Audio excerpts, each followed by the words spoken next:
आज जो कि बेसिकली हम जहाँ से पढ़ रहे थे वो बेसिकली कर रहे थे हम डेटा लिंक लेयर के फंक्शंस। हमारा जो टॉपिक था, जो हम लास्ट लेक्चर में जहाँ से हमने स्टार्ट लिया हुआ था, वो टॉपिक था डेटा लिंक लेयर फंक्शन। उसी के हम उसके फर्दर कुछ टाइप सी जो कि इसमें इन्वॉल्वमेंट होती है, जिसमें लाइन डिसिप्लिन्स को पढ़ रहे थे कि कौन आपको किस डाटा कौन सेंड करेगा, फ्लो कंट्रोल के उसको कितना डाटा सेंड किया जाएगा, और एरर कंट्रोल के अगर उसमें मौजूद किसी किस्म का एरर आता है तो हम उसको कैसे डिटेक्ट कर सकते हैं और उसको करेक्ट कैसे कर सकते हैं। डाटा लिंक कंट्रोल में हम पहला जो हमारा कॉन्सेप्ट था लाइन डिसिप्लिन्स का, वो हम पढ़ चुके हैं, जिसमें हमने इंक्वायरी, एक्नॉलेज और कॉल सेलेक्ट के बारे में डिस्कस आउट किया था। आज का जो डाटा लिंक लेयर फंक्शन का जो सेकंड पोर्शन है वो है flow control. Flow control basically वो आपके जो भी इंफॉर्मेशन या आपके जो भी डाटा फ्लो कर रहा होता है उसको कंट्रोल करना और उसको मैनेज करना इसका काम होता है। जैसे कि आपको स्लाइड में मेंशन है, a set of procedures used to restrict the amount of data the sender can send before waiting for acknowledge। ये वो प्रोसीजर है जिसमें कुछ अमाउंट ऑफ जो सेंडर की तरफ से जो अमाउंट ऑफ डाटा सेंड किया जाता है उसको थोड़ा सा रिस्ट्रिक्ट फॉर्म में सेंड किया जाता है। मतलब उसका कहने का ये है कि जब एक डाटा सेंड किया जाता है तो उसकी एक्नॉलेजमेंट के लिए वेट करता है। जब जब उसकी एक्नॉलेजमेंट के लिए, यानी कि उसके फैसले के लिए, उसके जवाब के लिए वेट किया जाता है, उसको कहते हैं फ्लो कंट्रोल का कॉन्सेप्ट। हर each receiving device has a buffer. हर एक डिवाइस में कुछ ना कुछ लिंक होती हैं या क्राइटेरिया होते हैं जिस पर हमें पूरा उतरना पड़ता है। फ्लो कंट्रोल के ये स्केच है जिसमें डायग्राम में दो चीज़ें हम पढ़ेंगे। एक पढ़ेंगे हम stop and wait flow control, और दूसरा है sliding window. Flow stop and wait में हमने क्या पढ़ना है कि स्टॉप एंड वेट में एक फ्रेम एक वक्त में सेंड किया जाता है, इसको कहते हैं स्टॉप एंड वेट। ये बेसिकली डेफिनेशन भी है। स्टॉप एंड वेट का मतलब है कि only one frame are send to the other side on in a one time. एक टाइम पर एक फ्रेम को सेंड करना सेंडर से रिसीवर की तरफ या रिसीवर से सेंडर की तरफ, इसको कहते हैं स्टॉप एंड वेट। सेकंड जो स्लाइडिंग विंडोज है, इसमें सेवरल फ्रेम्स यानी कि एक से कई ज़्यादा फ्रेम्स एक वक्त में सेंड किए जा सकते हैं। आइए इसको वन बाय वन डिस्कस करते हैं और उसको डायग्राम से समझते हैं कि इसका क्या क्राइटेरिया, उसको कैसे हमने फ्लो आगे करना है। फ्लो कंट्रोल में सबसे पहले stop and wait. Stop and wait का जैसे कि मैंने आपको बताया, sender send one frame and wait for an acknowledgement before sending the next frame. एक फ्रेम जब सेंड किया जाता है, जब तक उसका आंसर नहीं मिल जाता कि हाँ या ना में मुझे डाटा मिल गया है कि नहीं मिला, जब तक उसका आंसर नहीं मिलता तो वेट करवाया जाता है। ताकि वेट किसको करवाया जाता है? अगले फ्रेम। तब तक पहले फ्रेम का वेट किया जाता है और अगले फ्रेम को सेंड करने से पहले पहले जब तक उसका रिस्पॉन्स नहीं आएगा तो अगला फ्रेम नहीं जाएगा। सिंपल है लेकिन इनएफिशिएंट है। वो किस मामले में? जैसे कि ये आपको इमेज में नजर आ रहा है। आपके इमेज में सेंडर से रिसीवर जा रहा है, सेंडर से डाटा गया रिसीवर साइड। अब जब रिसीवर साइड पर डाटा गया तो जब तक वो रिसीवर हमें एक्नॉलेज नहीं करेगा कि मुझे डाटा मिल गया है, तब तक वो अगला डाटा नहीं सेंड करेगा। तो यहाँ से लेकर इतना जो फासला है वो है वेट टाइम। सेंडर वेट कर रहा है रिसीवर का कि जो डाटा दिया गया है उसको मिल गया। जब वो उसने एक्नॉलेजमेंट कर दी तो उसको दूसरा डाटा सेंड कर दिया जाता है, फिर उसकी एक्नॉलेजमेंट होती है, फिर तीसरा डाटा सेंड किया जाता है, फिर उसकी एक्नॉलेजमेंट होती है। और इनके दरमियान जो वक्त होता है, जो वेट का वक्त होता है, उसको कहते हैं वेट टाइम। ठीक है, यानी कि डाटा की एक्नॉलेजमेंट जब तक रिसीवर से नहीं आती तब तक वेट होता है, उसको कहते हैं वेट टाइम। ये था कॉन्सेप्ट आपका स्टॉप एंड वेट का। इसी तरह डाटा आपका स्टॉप की और वेट में इसी तरह सेंड किया जाता है। नेक्स्ट आपके पास है sliding window. Sliding Windows basically जिसमें आपको मैंने बताया कि सेवरल फ्रेम्स एक वक्त में सेंड किए जा सकते हैं। कैसे?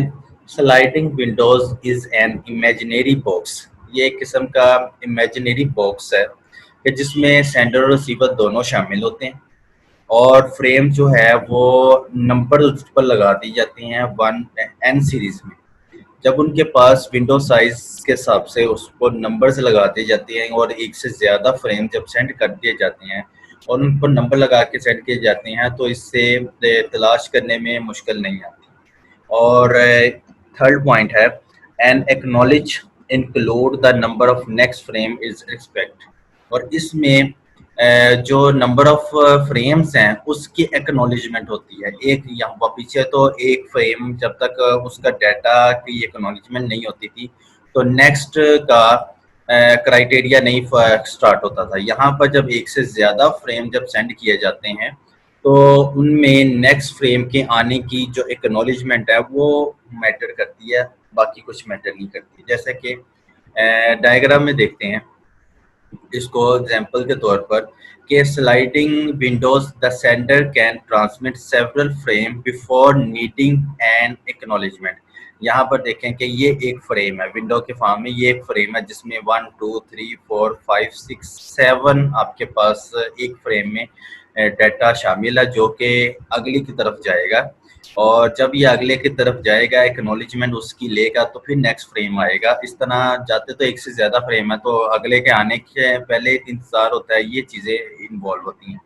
अगर मैं सेंडर की तरफ से देखूं, अब ये विंडो है, विंडो जो कि मैं पीछे बता रहा था आपको, ये वाली विंडो, कि जो विंडो मतलब फ्रेम एक पूरा सेट फ्रेम है। इसमें क्या होता है, इसमें सेंडर अगर साइड से देखा जाए तो सेंटर साइड से देखा जाता है तो स्लाइडिंग विंडोज विंडो जो है वो सेंटर की तरफ से आ रही होती हैं। तो जब भी श्रिंक होती है किस तरफ, लेफ्ट की तरफ। जाहिर सी बात है कि आपका जब फ्रेम सेंड किया जाता है तो वो लेफ्ट की तरफ श्रिंक होता है, आगे की तरफ जाना होता है ना, तो लेफ्ट की तरफ श्रिंक होता है और राइट की तरफ एक्सपैंड होता है। यानी कि पीछे से जो श्रिंक होता जाता है, यानी कि वहाँ से डाटा जो है ख़त्म होता जाता है और वो आगे फ्रेम ट्रांसफ़र होता जाता है राइट साइड पर। तो और उसके हिसाब से उसकी एक्नॉलेजमेंट मिलती चली जाती है। जैसा कि ये आपको इमेज में नज़र सेंडर व्यू है, ये बिल्कुल सेंटर्ड विंडो व्यू है जिसमें आपके पास एक फ्रेम है जो कि सेंटर आपको दिखा रहा है 0 1 2 3 4 5 6। ये डायरेक्शन आपकी देखें राइट साइड पर डायरेक्शन है और पीछे से वो लीव करता चला जा रहा है। ठीक है, this wall moves to the right when a frame is send. जब फ्रेम सेंड किया जाता है तो उसकी डायरेक्शन जो है राइट साइड पर होती है। और सेकंड पर वो कह रहा है this wall moves to the right when an acknowledgement received. और ये तो राइट की तरफ तब जाता है जब इसकी एक्नॉलेजमेंट मिल जाए तो देन वो आगे की तरफ जाएगा ना। स्टॉप एंड वेट में भी ऐसे ही होता था, लेकिन यहाँ पर एक से ज्यादा फ्रेम्स सेंड किए जा रहे हैं। ये विंडो में एक से ज्यादा फ्रेम्स हैं जो कि कम्बिनेशन ऑफ सेवंस पर हैं जो सेंड किए जा रहे हैं राइट साइड पर। जो भी जिसकी एक्नॉलेजमेंट 6 की एक्नॉलेजमेंट होगी तो आगे से अगले की बारी आ गई, फिर उसके 5 की बारी, इस तरह ये 4 की बारी, 3 की बारी, 2 की बारी, 1 की बारी, 0 की बारी, इस तरह इनकी कंटिन्यूटी चलती चली जाती है। ये है सेंडर व्यू से विंडो का डायरेक्शंस। रिसीवर विंडो बेसिकली आपके कॉन्सेप्ट के मुताबिक स्लाइडिंग जो विंडोज है ऑफ द रिसीवर, वो इसमें भी यही होता है कि लेफ्ट साइड से श्रिंक हो रहा था जब फ्रेम से रिसीव। अब ये रिसीवर साइड पर है तो जब सेंटर और रिसीवर साइड पर सिर्फ आपने जो सेंड का वर्ड चेंज करना है और रिसीव का वर्ड चेंज, बाकी आपका वही है कि shrink from the left when frame are receive. वहां पर था shrink from the left when frame are send, expand to the right when acknowledgement are send. तो ये वो चीज़ें हैं जो कि आपके पास जो सेंटर साइड पर भी थी, लेकिन अगर हम रिसीवर व्यू के हिसाब से देखें तो वहाँ पर तो इसी तरह नज़र आएगा। तो बेसिकली आपको नज़र तो वैसे ही आ रहा होगा जैसे सेंटर व्यू है, लेकिन इसको रिसीवर साइड की तरफ लेकर रखें तो आपको पता लगेगा कि इधर भी आपके पास राइट की तरफ जब आपका डाटा फ्रेम रिसीव हो रहा होता है तो वही आगे की तरफ जा रहा होता है, राइट की तरफ जा रहा होता है। और इसकी एक्नॉलेजमेंट भी तब होती है जब हमें राइट साइड पर मूव होने वाली बॉल की पता लग जाता है कि फलां किस्म का डाटा का रिसीव हो गया है, उसकी एक्नॉलेजमेंट होगी, देन अगले फ्रेम की बात आती है। ये है रिसीवर। ये अभी जो हम पढ़ रहे थे ये हम स्लाइडिंग विंडोज के बारे में पढ़ रहे थे, जिसमें सेंडर और रिसीवर विंडो के बारे में कॉन्सेप्ट था। देखेंगे यहाँ पर डायग्राम में आपको नजर आ रहा होगा कि अभी तक जो सेंडर की तरफ से ये फ्रेम जाना है, डाटा अभी कोई सेंड नहीं हुआ, वहाँ का वहाँ ही पड़ा है। यानी कि जो आपके पास 0 to 6 थे, यहाँ पर भी 0 से 6 डाटा 0 सेंड हुआ। जैसे ही डाटा वहाँ पर 1 सेंड हुआ, यहाँ पर 0 देखे पीछे से छूट गया, और वहाँ से बाकी की एक्नॉलेजमेंट जिस जिसकी एक्नॉलेजमेंट होती चली 0, फिर उसके बाद 1, फिर उसके बाद 2, उसके बाद 3, उसके बाद 4, उसके बाद 5, उसके बाद 6। जब ये सारे पूरे हो जाएंगे तो उसके बाद ये देखे फ्रेम आगे चला जाता है, आगे राइट की तरफ मूव कर रहा है। तो ये है बेसिकली फुल डायग्राम कि जिसमें अब बस यहाँ पर देखें, एक्नॉलेजमेंट का मतलब है कि 2 डाटा सेंड किया था। ये जो डाटा सेंड किया गया ना 1, उसकी एक्नॉलेजमेंट आई है। पहले जो डाटा 0 सेंड किया था उसकी एक्नॉलेजमेंट लेने की कोई जरूरत नहीं थी। डाटा जब कुछ ना कुछ सेंड किया जाता है, मतलब 0 सेंड किया गया और उसको 0 रिसीव हो गया, उसने उसकी एक्नॉलेजमेंट दे दी। ठीक है, इसी तरह उसने फिर 1 का ऐसे ही रिसीव डाटा हुआ तो उसको एक्नॉलेजमेंट दे दी। डाटा 3, डाटा 4, डाटा 5 इकट्ठे भेजे, because several frame can send to the receiver side, can send to be response side आप भेज सकते हैं। तो उस मामले में जो भी एक्नॉलेजमेंट जब तक आप नहीं करेंगे तो अगला फ्रेम आगे राइट की तरफ मूव नहीं करेगा। तो ये था कॉन्सेप्ट आपका, जो भी क्राइटेरिया था जिसको कहते हैं फ्लो कंट्रोल, जो कि डाटा लिंक लेयर फंक्शन का सेकंड पार्ट है।